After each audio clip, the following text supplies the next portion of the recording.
খারাপ কিছু কইছি, তো তার যে অ্যাটিটিউড মানে ব্যবহারটা থেকে আমি নিজে সহ্য করতে পারছি না, আমি চট দিয়ে লাইছি। তো চট দেওয়ার পরে আমি নিজে সহ্য করতে পারছি না, আমি চট দিয়ে লাইছি। তো চট দেওয়ার পরে আমি নিজে সহ্য করতে পারছি না, চট দিয়ে লাইছি। কোরবুক এলাকার বৈদ্যবাড়ি মডেল ইংলিশ মিডিয়াম স্কুলে সম্প্রতি এক চাঞ্চল্যকর ঘটনার অভিযোগ ঘিরে তীব্র উত্তেজনা। অভিযোগ অনুযায়ী গত ১৬ই মার্চ ক্লাস চলাকালীন সময় স্কুলের স্টাফ রুমে সকল শিক্ষক শিক্ষিকার উপস্থিতিতেই শিক্ষক ইন্দ্রজিৎ ভৌমিক সহকারী শিক্ষক সুজিত দাসের উপর শারীরিকভাবে আক্রমণ করেন। ঘটনাটি সিসিটিভি ক্যামেরায় ধরা পড়েছে বলে জানা গেছে, যা ইতিমধ্যেই এলাকা জুড়ে ব্যাপক আলোচনা ও উদ্বেগের সৃষ্টি। স্থানীয় সূত্রে জানা যায়, অভিযুক্ত শিক্ষক ইন্দ্রজিৎ ভৌমিকের বাড়ি যতনবাড়ি এলাকায়। ঘটনার পর থেকেই অভিভাবক মহলে ক্ষোভ বাড়ছে এবং ছাত্রছাত্রীদের নিরাপত্তা নিয়ে বড় প্রশ্ন উঠেছে। অনেকেই মনে করছেন, শিক্ষাঙ্গনের মতো সংবেদনশীল জায়গায় এমন ঘটনা অত্যন্ত দুঃখজনক ও অগ্রহণযোগ্য। স্কুলের ইনচার্জও বিষয়টি নিয়ে মুখ খুলেছেন এবং ঘটনার সত্যতা নিয়ে তদন্তের প্রয়োজনীয়তার কথা উল্লেখ করেছেন।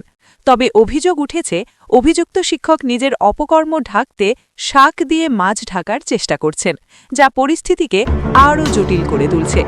অন্যদিকে আহত শিক্ষক সুজিত দাস বর্তমানে শারীরিকভাবে স্থিতিশীল থাকলেও মানসিকভাবে ভীষণভাবে আঘাতপ্রাপ্ত। ঘটনার পর থেকে তিনি লজ্জা ও আতঙ্কে স্কুলে আসতে পারছেন না বলে জানা গেছে। এই ঘটনায় সারা ত্রিপুরা জুড়ে নিন্দার ঝড় উঠেছে। অভিভাবক ও সচেতন মহল দ্রুত দোষীদের বিরুদ্ধে উপযুক্ত ব্যবস্থা গ্রহণের দাবি জানিয়েছেন, যাতে ভবিষ্যতে এই ধরনের ঘটনা না ঘটে। আমি সবার বিষয়ে যে কথাটা কমার, আমি ইন্দ্রজিৎ ভৌমিক কোরবুক ইংলিশ মিডিয়াম মডেলে আছি, টিচার কাউন্সিল সেক্রেটারি হিসেবে আছি। ৮ বছর ধরে আমি এই দায়িত্বে আমি আছি। সবার লোকে হাসি ঠাট্টা মানে মধ্যে দিয়ে সবাই লোকে 8 বছর ধরে আমি স্কুলটা পরিচালনা করতেছি। ছোটোখাটো সমস্যা হয়, বড় ভাই হিসেবে অনেক সময় একটু ধমক দেই বা একটা করে হাসি ঠাট্টার মধ্যে আমরা স্কুলটা পরিচালনা করতেছি। এখন প্রশ্ন হলো, আমি যে হাত তুললাম, এত বড় ভুলটা আমি করলাম, কেন করলাম? আমি নিজেও প্রচণ্ড অনুতপ্ত। আমি আমার ছোটো ভাইয়ের উপর হাত তুললাম। আসলে ঘটনাটা হচ্ছে, ইদানিংকালে আমার এই ছোটো ভাই মানে তার যে ব্যবহার, তার সমস্ত ক্ষেত্রে যা দেখলাম আমি আর সহ্য করতে পারতেছি না। আমার টিচারের সামনে আমার এত বড় অপমান।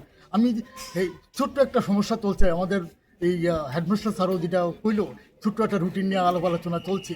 তো আমি মিটিংয়ের মধ্যে বসেছিলাম, স্যারের ফোন করলাম।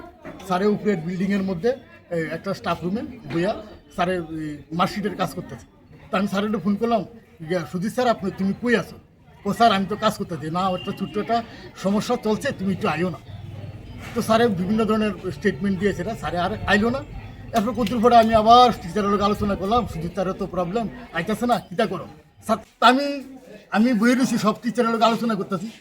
তখন আমি খুব রাগুছি, সেন্টিমেন্টাল লাগতে দেয় একটা ভাব নমুনা দিকে, যে তার যে অ্যাটিটিউড, মানে আমাদের হেডমাস্টার বলে মান্যতা দেয় না।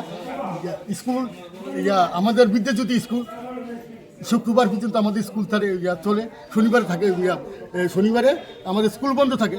শুক্রবার দিন কী হয়, তার বাড়ি দূরে দিকটা টিচারের আমাদের যে হেডমাস্টার স্যারের পারমিশন নেয় না, কোনো টিচারের পারমিশন নেই, মর্জি মতন স্কুলের থেকে বাড়ির জায়গা, তার বাড়ি দূরে লেগে স্কুল থেকে বাড়ির জায়গা। বিভিন্ন তো ঘটনা আছে। তো পাশাপাশি আমি প্রচণ্ড অনুদ্যুক্ত, হ্যাঁ অফিসের মনে বুঝেছিলাম সবাই শুনে। আমি বললাম, আমি যে একজন টিচার, আমি যে একজন কাউন্সিল সেক্রেটারি, আমার কি বিন্দু মাত্র দাম নাই? কতক্ষণ ধরে তোমার ফোন করতেছি, একটু একটু আলোচনা করে শেষ করি ব্যাপারটা। আমি তোমার খারাপ কিছু কইছি, তো তার যে অ্যাটিটিউড মানে ব্যবহারটা থেকে আমি নিজে সহ্য করতে পারছি না, আমি চক দিয়ে লাইছি। তো চক দেওয়ার পরে আমি বড় ভাই হিসেবে চক দিছি। তারপরে তার কাছে আমি ক্ষমা করছি, লগে আমি বিচারি আমি তো বিশাল বড় ভুল করে নিলাম। তো লগে আমি ভাই মাফ করে দিও আমার, আমি ভুল করে লাইছি, এই একটা বড় ভাই হিসেবে তোমার চক দিয়ে লাইছি। তারপরে আইএসআর আছে, অথরিটি আছে, তারা মীমাংসা করলো, বুঝাইছে, আমারও বক্সে তুমি সিনিয়র টিচার, তুমি কি লিগা হাত তুললা, আমারও বক্সে মীমাংসা করে সুন্দর করে করছি। কিন্তু তারপরে সোশ্যাল মিডিয়া দেখতেছি এরকম ঘটনা।